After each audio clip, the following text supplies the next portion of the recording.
Hello, I'm Felicia Darling. I'm the author of the upcoming book, Teaching It, coming out in December. It's like a practical guide to the research and strategies for addressing achievement gap in community college classrooms. I'm also a math instructor in the College Skills Department here at Santa Rosa Junior College. And I'm here today to talk with Laura Aspinall. And Laura is the former department chair of the Disability Resources Department. Disability Resources Department. She stepped down from that. And she's also an instructor, a full-time tenure track instructor in the what department? Disability Resources. Disability Resources. I didn't want to get it wrong. Thank you.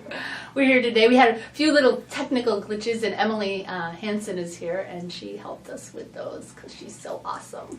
And if we look awesome and 10 years younger, that's because Emily Hansen has done amazing things with us. So if you ever want to, look 10 years younger, come in here and use the CETL studio at the SRJC. But you have to use it for something to do with your courses. You can't just, use it for dating or something. Anyway, so we're here to talk with Laura. And we are going to ask the regular 3 questions I've been asking instructors, which is, why do you like teaching at the community college? Usually it's why do you love teaching at the community college level or working at the community college level? Second question I like to ask is, what do you do the first day in class? It really tells a lot about your teaching philosophy, and the first class is where we launch our class, and it really sets the stage for students in terms of what's to come in the class. And then the third question I'm going to ask are, what are some strategies, approaches that you take to teach your students? So I'm going to start with the first question, which is, why do you like teaching or working at a community college? Well, I'm a product of the community college system, and so it certainly has had a huge impact on my life and where I am today. And I really enjoy being a part of other students' own story as far as where they're going to go with their community college experience. And I've seen, particularly in working with students with disabilities, just the profound impact, just having access to high quality education. Oh, wow. Yeah. Yeah, thanks. Well, could you tell us a little bit about your job, though? Sure.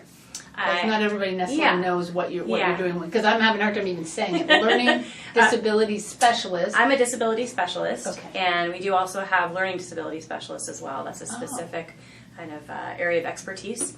I work mostly with students who experience autism spectrum disorders or intellectual disability. And I serve as kind of a counselor in some ways. I don't do academic counseling, but I do advising and counseling around disability management, and also determining appropriate accommodations for the classroom, helping students and faculty to implement those accommodations.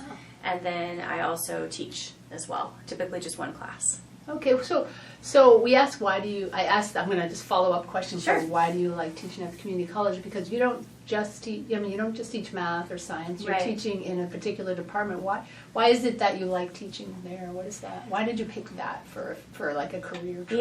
Yeah, I think no one really sets out, or very few people set out to be a disability specialist at a community college. But most people don't even know that exists necessarily. So our faculty come from fairly diverse backgrounds. Many have backgrounds in speech-language pathology, or come from K-12 working as either school psychologists or resource specialists or special education instructors. We have faculty with counseling backgrounds, psychology backgrounds, so we're a pretty eclectic group, which is one of the things I really like about my department. And so my path was kind of meandering as far as starting out working with children and then adults with disabilities, and then kind of stumbled across an adjunct opening here at the college. And originally I thought, it'd be great to teach like a class, with students with disabilities, or kind of a support course. And then they offered me a position with caseload, and I didn't even know that existed at that time. Wow. Oh, interesting. Yeah. So we're kind of a well-kept secret in that field. So that's kind of my pathway here. Okay. But my background has consistently been in education since undergraduate. So, okay. Yeah. Cool. Thank you. Sure, thank you. So my next question is, how do you launch your class? Again, this is to like get a little more information about your teaching philosophy, who you are as an instructor, what you attend to in the classroom, what's important to you, and also how people launch. As you know, how they teach their first day really sets the stage for what they're going to incorporate into the class throughout the whole semester. What kind of philosophies, ideas, approaches. So yeah, share with us some of the things you do on your first day. Well, for the last 7 years, I've been teaching in our College to Career program, which is a grant-funded program through Department of Rehabilitation for students with intellectual disabilities and/or autism. And so I teach their first semester course. It's a 3-unit course, 300 levels, so it's pre-collegiate as far as the level. It's a basic skills course. Okay. And for many of those students, that's really the first time that they have taken a course at a college. And so this is their... Oh, at a college. I see. Okay. Yeah. Many of them... So this is their first entry into college. Yes. Not all, but most, I would say. Okay. Students and the College to Career program, it's a three-year cohort-based program. And so they take classes together as a cohort. When they're in high school? No, starting here in this program. Yeah, so they're nervous. You know, they're getting to know each other, and they're learning about the expectations of college. And most of them have come from special education and transition programs. So they have a fair amount of kind of work experience, as the transition programs are typically focused on independent living skills and work. But they don't necessarily have a lot of academic experience. So I think that's really important to keep in mind. And I know that's true for many students, you know, and I know for me sometimes, you know, I get so involved in planning and figuring out what we're going to be doing and lessons and so forth. It can be easy to forget that this is kind of like they've entered into kind of almost like a new culture. And so on that first day, my goal is really to affirm for them the decision that they've made and that they're in the right place, and remember all the things they've had to do to even show up that day. You know, these are students that maybe have never, you know, they've had to learn new public transportation to get to campus. I see. They probably never bought a book or a textbook. They don't know what a reader is. You know, so they had to find their classes on a really large campus. And so just the fact that they're sitting in that chair in that classroom is already a huge accomplishment for them. And they've had to overcome a lot of, you know, that's a lot of new experiences to get through. I see. So I kind of serve as kind of the welcome wagon when they get there, and really try to reframe that anxiety or nervousness they have as excitement, and talk about myself and my own story. And you know, they're usually pretty surprised to hear that I also attended SRJC, and talk about the long road that I went through as far as education, and kind of normalize that experience. I see. And so we do a number of icebreakers and get to know you activities the first day. I give them some materials, and I show them some aspects of the syllabus and the course calendar, but I don't go deep into that because it's a lot already. So that's kind of what I set out as the purpose of the first day, that I want them to leave the classroom feeling like they want to come back, and that they're going to feel comfortable talking with me, or you know, if there's an issue in class or they're struggling, that that I'm approachable. And then I usually kind of leave like the more heavy lifting around going over course requirements and expectations for the second and third class. Okay, because you want them to come back. I want them to come back, you know. And so again, I've seen that. I know, and we have our College to Career program has like a main hub, which is off the quad in the same building as the bookstore. Okay. And so I've been down there before their classes, and they're all, you know, freaking out, trying to figure out where they're going to go, and you know, even down to what am I going to eat for lunch.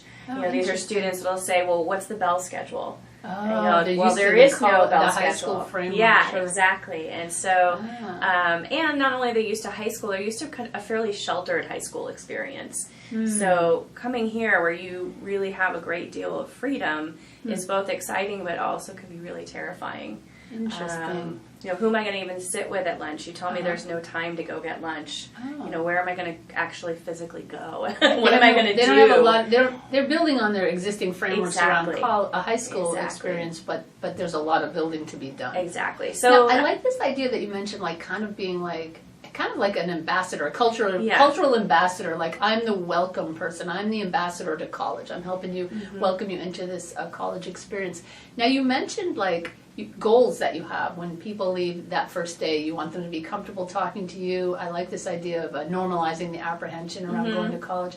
What you said, you do some what do you call them? Icebreaker activities. Can you give us an example of one of them that might? Because you said one of the strategies you use is telling your story. Like, and they're like, "What? This is this person that's way up here on a pedestal, and an instructor at college, and they also struggled." So that normalizes the process. Anything else? Yeah, like a specific. What icebreakers do you do? Sure. The one I'll probably do this fall is it's a piece of paper with 20 questions, and they have to go around and find people that, find someone who's never seen The Wizard of Oz. And that one actually I've had to change because now culturally there's lots of people. Everyone's seen The Wizard of Oz? No, who haven't. People who haven't. I realize that I'm dating myself. Right, so I have had to come up with. I'm like, what? Right? And there's like, there's like 10 of us. Like, So I've had to find some, but I try to. Game of Thrones or something. Who hasn't seen Game of Thrones? Exactly. There you go. That would be a good one. Or, find someone in the class who speaks more than one language. Okay. Find someone who rode their bike to campus today. Okay. And so then they have to go around and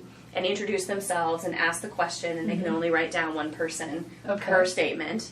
I usually try to put something on there that I think that I might be the only one that they would ask me. Oh, they have to actually... They can ask me too. They can use me. Who has a master's degree? I wouldn't do that one probably. And then we talk about it. What did you learn? What were you surprised to learn? What did you find someone you had something in common with, and kind of have a conversation about who's in the room that day, and who we're going to be getting to know over the course of the semester. Kind of like building the culture of the classroom, the community of learners. Exactly. Okay. Cool. And then typically, their homework assignment they leave with is what I call like a syllabus quiz. Okay. Where I've kind of gone over the basics. Very briefly, and then I'm asking them to take it away and read it, and then do a quiz where, when are your instructor's office hours? So you don't waste the classroom time really Right. on these little minutiae where you're really building a culture and being this cultural ambassador, welcoming them to college. So you're actually like shifting that syllabus kind of review stuff to outside of class. Right. And then when they come back on the second meeting, then we'll go through it together, and I'll spend a little more time talking about each of the questions on the quiz. And they probably come back, more likely to come back. They're like, that was fun, I can't wait to get back there. Whereas if you just did the minutiae of the syllabus, they're like, I hate this class, I hate college. I don't belong and there. it's just overwhelming. I mean, most of the students don't even know never heard the word syllabus. So it's keeping that in mind, like who's the audience? Okay. Yeah, that's true too. Because maybe it wasn't called that in high school because that's their previous experience of education. Good and point. if they're coming from a special education background, it certainly wasn't called that. Oh. Yeah. Okay. Did you want to start on the question 3, or do you want to say more things about how you launch your class? I think I covered it. Before we move on, though, and I know we're going to talk about language, but I just want to talk about, use the word intellectual disabilities. Yeah. I'm not sure everybody's familiar with that. I Sure. wasn't. We already met, and you explained it to me, and so I'm like, wait, what is that? I don't understand. Sure, language, as we know, is First, very what powerful. context did you use it in, first of all? You said you work with students who have intellectual disabilities. Yes. Okay, cool, yeah. Yeah, so as we know, language is really powerful, and certain words or phrases take on meaning, intended or not. And over time, we often choose to retire certain language, and which maybe has taken on a negative connotation. So, for example, in the 70s, it was perfectly acceptable to discuss someone as being mentally retarded. Mm-hmm. That's something today, most people would agree that would not be looked at as a favorable term or something that you want to describe yourself or someone else as being. Mm-hmm. So from there we moved to developmental disabilities, which is Right. actually a really a large category. That a developmental disability could have an intellectual component, it might not. Mm-hmm. Cerebral palsy is a really great example. If That's a somebody- developmental disability. Yeah, Okay. something occurred within development. Oh, specifically with adult development or child development, in one of those phases, something affected that or happened during that? Or the development, in utero. Okay, sure. So, or during birth. From inception to, Yeah. okay, that's a developmental disabilities, one of which is cerebral palsy. Yeah. Okay. So that's an example of a disability that may have a cognitive component. It may not. It may be a physical disability Okay. with no cognitive involvement, or maybe it's vice versa. Okay. There's a cognitive component and very little physical involvement. So from there, I would say in probably the early 2000s, there was a movement to invent some new language to be able to talk about or address someone who experiences some kind of cognitive, developmental difference, let's say. Mhm. And so that's where the term intellectual disability Intellectual disability. arose from. And that's what we're using now. It's just, Yes. and then I like how you said, I don't know, you said something funny. I don't know exactly what you said, but it made me think of, well, what would I like to be called? Yeah. So would Yeah. I want to be called mentally retarded? Would I want to say I'm a person with the intellectual disability? That's really interesting. It's an interesting way that you said that, because it made me think, yeah, what would I want to be Right, called? It put right. me in the situation of, Right. I developed a little bit of empathy just in that little moment. Yeah, I like yeah. the way you talk about this. That's why I'm glad you're talking about it. Yeah, and I think, and What are sometimes, some examples of intellectual disabilities? so typically we're talking about like intellectual function as far as Okay. IQ is one measure, kind of one That's an broad-based intellectual measure. Yeah, disability, okay. depending on somebody's like intellectual functioning. You could think of a common disability that typically has a intellectual disability associated with would be something like Down syndrome.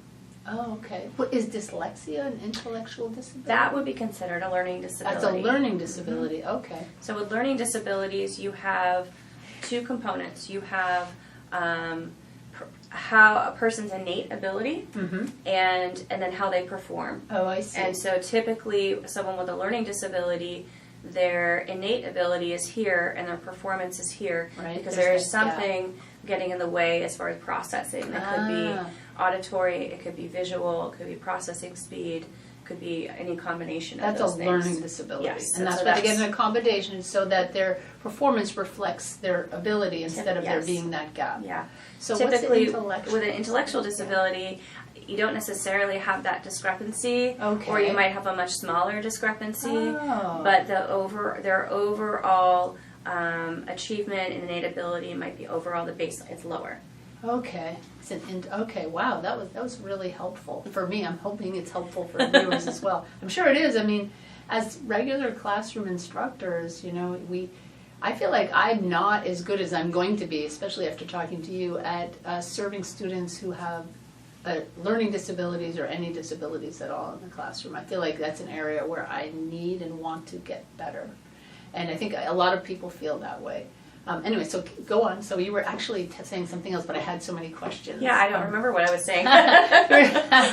You were talking about the power of language and how the shift over and the time. shift over time. Yeah. Yes, I was going Yeah, to sorry. say that. I remember what I was going to say now. Okay. That sometimes there's a criticism of we're just replacing terms, you know, Oh, okay. and so like the PC argument. But I think the feeling you had, that moment of like, what if somebody called me mentally retarded?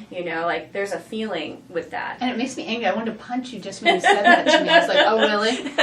Like I can see that's a wrong thing, because it makes me bristle a bit. Exactly. Yeah, but anyway. And that's because of the kind of historical context of that term and the meaning it has taken on, which is very different from the intended initial meaning. And you can see that obviously you think of, you know, racial slurs and so forth. It's very similar, is that maybe that wasn't, words don't necessarily start, the origin may not be where it ends. Gets co-opted by people who do bad things with those words. Yes, exactly. And so disability is no different. And so intellectual disability feels like a more elevated term. Yeah, I like it. Yeah, and also it also kind of has I would say almost like a clean slate, as far as it hasn't been something that has taken on this negative connotation. Has been adulterated or co-opted by people who are mean. I'm glad.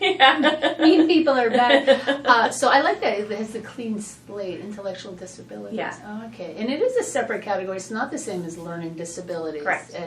And it may be related at times, but they are really different. Yeah. And then the third category was developmental disabilities, which is really different. Which is broad. Could you give us one more example of developmental disabilities? This is a lot of words. This is more than just words. Like you said, language is powerful. These are some concepts that I think a lot of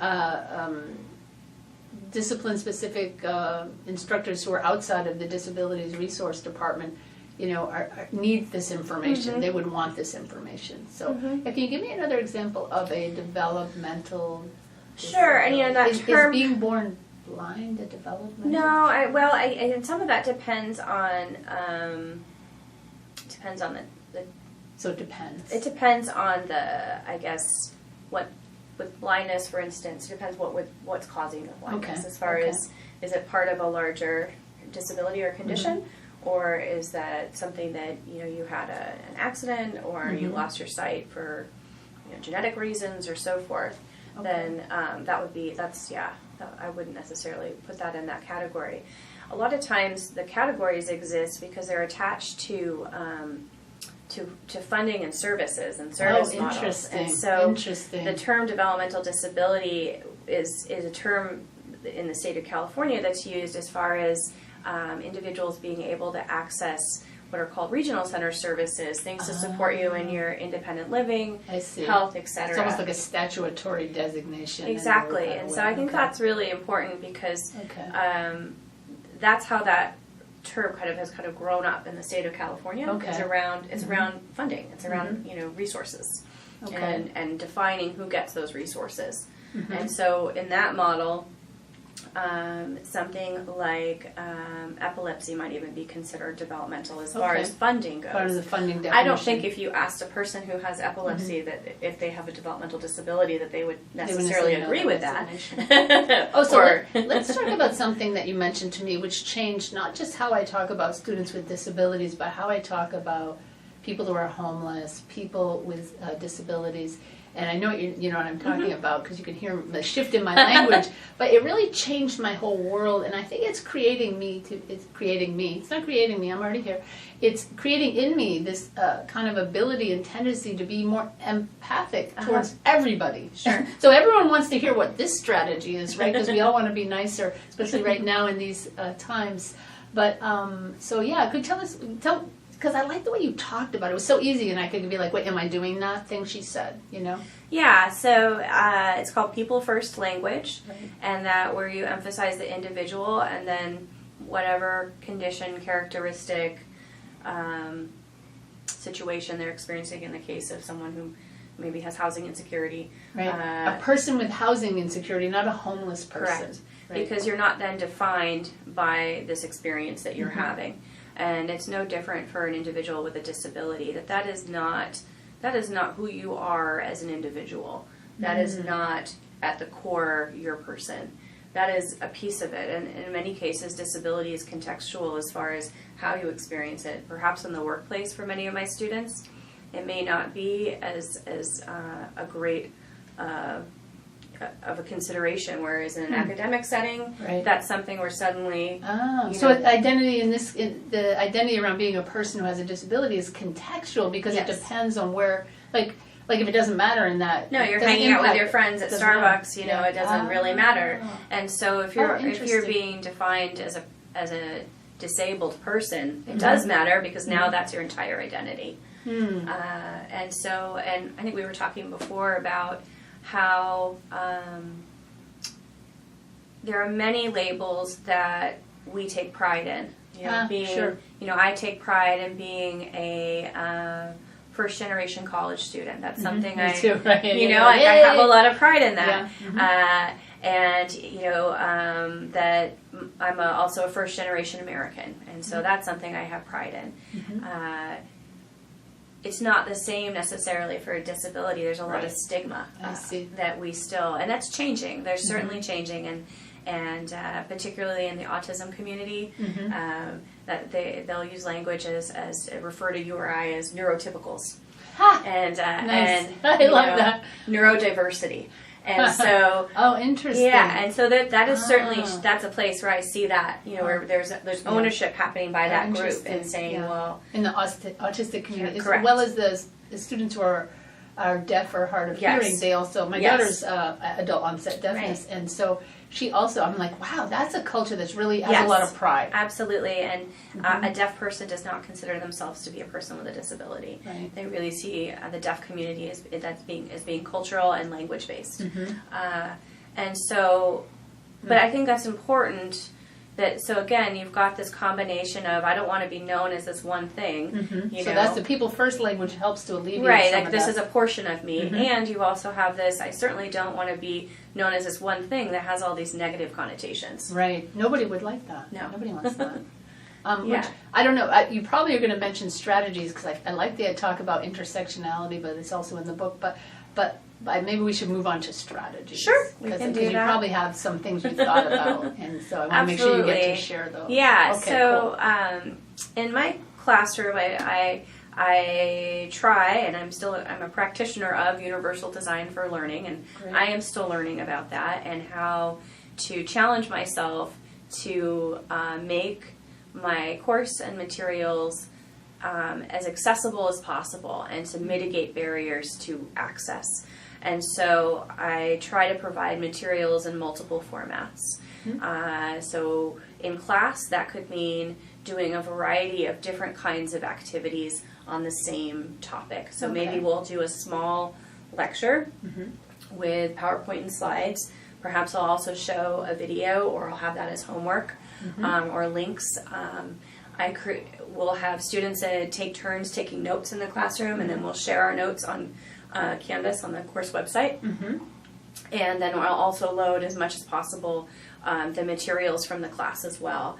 And then I also provide that to them, typically in their course reader. There's a lot of material in there too that it's on the website, it's in the reader. We talked about it in class, so that's in these multiple different ways that they can access it. Multiple access points, like there's one's more visual, one's more audio. Someone's taking notes, they're actually synthesizing that, and then someone maybe didn't have as great a notes, now they have those notes. And oh wow, so they walk away on one topic, they're walking away with a lot of access points. Yeah, and typically that's the universal design that we're talking about. Exactly. And so universal design comes from for learning comes from universal design and architecture.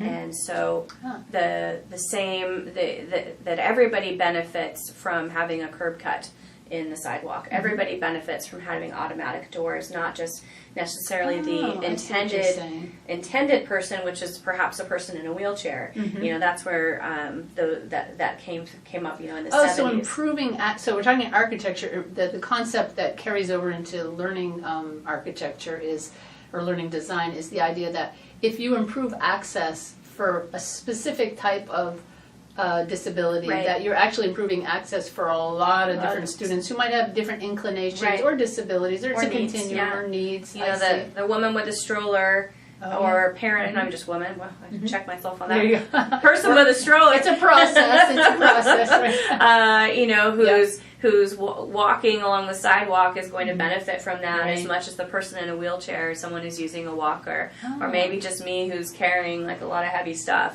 You know, and so that's a really I think it's a really concrete example, and it helps people to understand how you might apply that to the classroom as well. That makes sense. That maybe providing the notes online is for the student who has a learning disability but it also is helpful for someone who doesn't, you know? For someone who hasn't quite mastered the skills of Correct. taking notes yet, they're like, oh, that's what notes could look like? Right. Oh, I didn't know. Exactly. Oh, I didn't get that in my notes. Why did I miss that? I Yeah. got to make sure. So it's actually a learning, especially since we're all teachers of college skills now. Right. So this universal design really helps, because you're not just talking about teaching students who have disabilities, but you're teaching gonna- college skills sure, to absolutely, everybody, because people are absolutely. coming, Yeah. whether they have a disability or not. That's an extra layer. Like I work Sure. in college skills, students don't have a lot. They might have gaps in knowledge and gaps in college Right. skills, and they might have expectations built on high school that don't work now. Maybe they didn't have to take notes in math in Right, high school, exactly. but now they do. So you're Yeah. really helping a lot more Sure, it students could than be just students with the disabilities. person who's new to college and maybe no one in their family's gone to college, and so there's not a culture of understanding what happens in college or what college Right. skills are. Right. And so That's the universal aspect of it. Correct. You're helping everyone to have access to the curriculum, universal. Yeah. And it's not enabling or watering down the curriculum. If anything, it's dense. It's making it more dense and more layered and challenging students, because if they don't have an entry point, they're not challenged. Right. But if they're in there and then they're having, like, if you give people notes, they're not just going, great, now I don't have to take notes. They're going, wait a minute, my notes don't look like that. Yeah. How could I improve my skills Right. at note taking now that I see that, oh, that's also note taking. I Right. didn't know what it was. And Right. everyone takes it. It normalizes the exactly. experience. Huh. Yeah, so that's I spent a lot of time kind of challenging my own assumptions of what an assignment is or should be. Okay. Because I think we all who've gone to school, and not just college, but we come with our own history of, oh, this is what I was taught or how I was Yeah. taught. And so I think it's important to stop and think, like, is that really achieving what I'm setting out to achieve? Am I really measuring what I think I'm measuring? Is the student really learning what I'm wanting them to learn? Could you give us a specific example of what you're talking about there? Sure. I think when we were talking the other day, I meant we. Oh. I kind of know. I was like, give us a little more specifics on Sure. that for the viewers, because I Sure. think that's a good point. And I wanted to hear a little more. I wanted them to hear yeah. more. So for example, I work a lot, not in my role as an instructor, but as a disability specialist, with faculty and students around accommodation. And so a really easy example would be pop quizzes. And so an instructor may say, I don't know how I'm going to provide extended time for the student for the pop quiz because it's not scheduled. And so how are we going to manage that? And so one of the questions I typically like to start with is, well, tell me, teach me about what you are, what's the intention or purpose of the pop quiz, so that I understand what your core curriculum is here. And if the instructor says, well, I just really want to see where the student is and the students are in the class, and are they getting the information, and then sometimes I might say, well, does it need to be graded? And sometimes the answer is yes, and sometimes the answer is, well, no, it never even occurred to me that maybe I didn't need to grade it. And I'd say, well, in that case, if you don't need to grade it, then you don't need to worry about the extended time, or you could shorten, or maybe you could shorten the quiz for the student that needs more time, if you're really just trying to kind of get a read of the room, so to speak. So that's an example of, that instructor, maybe that was something, it's like you didn't really think, why would you? Right. It worked, and then they didn't really question the deeper kind of the intention. What's their learning target? Exactly, here? exactly. So that's an example of Okay. kind of a really straightforward example of kind of challenging your own, like, well, this is what we do, this is how we teach. And I think in community college, where most of us do not have a background in education, we rely heavily on our own past experience and what our experience was as a student. And there's nothing wrong with that. I think that's great. But there are, I think, times where this is where my practice is not relying so heavily that it's a bias, I guess. Yeah. Well, then it really helped. I actually think, listen, just anyone who watches this video and hears you speak, you've changed my teaching practice already just by interviewing you. And I think that we work in silos, and we don't, and you're right, some of us, we'd all love to go back and take that education course that would help us, but even hearing from you is, I think, informing people's instruction. If they hear from you, they're going to be like, oh, I never thought of that. they read my book, they're going to, similar thing, right? But we work in silos, and it's really hard because, like you said, if it's based on our previous education, and then we've been doing it for a long time, it's hard to just stop and go, well, but people could start asking, is this working for all students? Sure. Is it working for my students with disabilities? Why am I doing this way? I mean, people could just start asking more questions about things they've been doing forever. Yeah, and so I try to, in my own class, to mitigate the need for accommodation as much as possible. And sometimes it's not possible, and that's fine. But many times it is. And by shifting your practice, your entire classroom practice, it kind of eliminates the need to have a specific accommodation because it's just working for everybody. Right. It works better for everybody. Every person in my classroom qualifies for a note taker. Right, that's right. So, and that's a very practical problem that got solved very early on because there's not going to be a volunteer. Are we going to pay for paid note takers every semester, or is there something that I can do as the instructor to meet that need for the student and do it very simply without having to add all these kind of extra auxiliary things on? So I like that in a classroom where everybody isn't a student with disabilities too, because it holds people accountable. Like, I feel like people do take notes in math, but maybe in other classes they don't. Maybe they need some more skill building around note taking.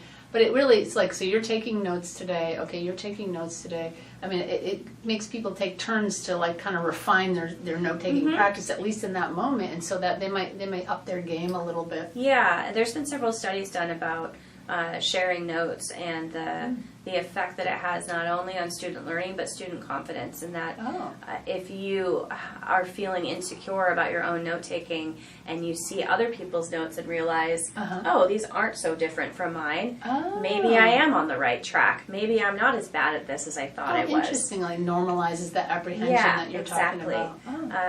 And so and that's probably the number one thing when I speak with students that are coming out of high school that they feel most inadequate in is note taking. Oh, interesting. It's a complex skill. I guess, yeah. And particularly in lecture-based classrooms that like math, I think is we talked about that. Math might be a little easier. Math is a little easier because it's very this. It's very clear what you're not having. History. Yeah, what's important. You're not really having to discern to a great degree on what to capture, what not to capture, how to maybe distill something down. You're having to make a lot of decisions, a lot of analysis, a lot of synthesis that's going on back and forth when you're taking notes, particularly in a class like a social sciences or humanities or so forth, where you could feel like, well, gosh, it's all important. Yeah. I better write everything down. Yeah, record. And at that point, when you're just, copying out down words, you're not really doing anything with that information or internalizing it. So that makes sense. All right, so we're going to wrap it up here, but is there anything else you'd like to share at all? A strategy, an approach, or anything else you'd just like to mention, talk about? Yeah, there's two other things I made a note of. One was that we typically start class with a focus activity. It's usually 2 to 3 minutes, and then I usually lead for the first couple weeks of the semester, and then students volunteer. Oh, and so you have other students lead the focus activity at the beginning of class? Okay. Could be just a really simple guided visualization. Could be a few stretches. Like that kind of thing at the beginning. Yeah. So we do that just to kind of transition from the outside world to the classroom and get ourselves in that, like, we're here to learn. Oh, I like that transition period. Yeah. So that's something really simple I learned from a colleague many years ago that's been really effective. Wow. Especially as they get to know each other, and so they're really comfortable, and they're like really kind of, there's a lot of socializing happening before class, and so it can be. Do they make up the focus activity? Sometimes, yeah. Oh, wow. So I do it kind of, as a example, I'll lead a few different ones for the first couple of weeks, and then I'll say, would anybody want to sign up to do this? That's bold. Maybe I could try that. I don't know. I'd have to get better at that. Yeah, but it's it's been that's been a really simple. Just takes a couple of minutes, but I find that students are able to focus and kind of get down to work. So that's been helpful. And then I try to also embed a fair amount of novelty and humor in my classroom as well. Like novelty, like like fart cushions No. and plastic puke? No, Not like that. No, novelty meaning like unexpected. Okay, all right. Sorry, And I don't know why I went there so- because you said and humor, and I was like trying to put those two Got it. together. I mean things like I have a variety of different ways to get students in groups. Everything from I have cards with various TV characters, and you've got to find your TV show, and that's your group. Oh, interesting. So or- grouping, doing a fun way. Kind of. Yeah, Interesting. and so I try to kind of do a little kind of unexpected thing Okay. that helps novelty in the classroom. Not too much. You kind of like toggle between routine and novelty. Okay. It's something that can really help with students' ability to attend because you're Okay. kind of like, oh, what's going to happen next? Oh, okay. And so that, I mean, I do silly things. Like my students know, like I have 2 Chihuahuas. They show up in every PowerPoint, Oh, that's to the kinda point cute. where, they start that's asking, kinda where's Spanky cute. and Petey today? Oh, interesting. So I do, and so those are some things too, just to make it fun, but also again, it keeps them interested Yeah, and yeah. kind of looking forward to like, oh, what's this fun thing we're going to do today? But pretty low stakes, It's so. interesting. I feel so afraid when I feel so afraid when you say that. I'm like, oh God, can I do that? It's interesting what one instructor can pull off easily and another instructor, it's going to be a bit of a leap, but maybe I should try. I think I'm funny, but I'm a little different kind of humor. But I could put the little dogs in there. It would make them probably think I was more approachable, right? Yeah, and I have that's a kind of little where dog, it started, right? yeah. Oh, so, that's interesting. I could yeah. use a little more of the approachable stuff. I got a bit of an edge from the Northeast, whatever. But that's really interesting. I might try that. I'm a little scared too, but maybe I'll put a little I dog think in there. every You once in figure a while. out, They'll be like, what? You do you. Yeah, okay. All right, thank you. On that note, Okay. I think we'll wrap it up Yep. today. Again, I'm Felicia Darling, and I was here today with Laura Aspinall. That's Laura me. was our guest, and she's from the Disability Resources Department. We practiced that. I'm just practicing. I still have a little anxiety. I want to get the words right, and I'm a little anxious about that, which is how it is when you're learning new language, right? But anyway, we're here. Thanks for coming, and I hope you guys enjoy this video. Bye. You can say goodbye. Bye. We don't have the dog pictures.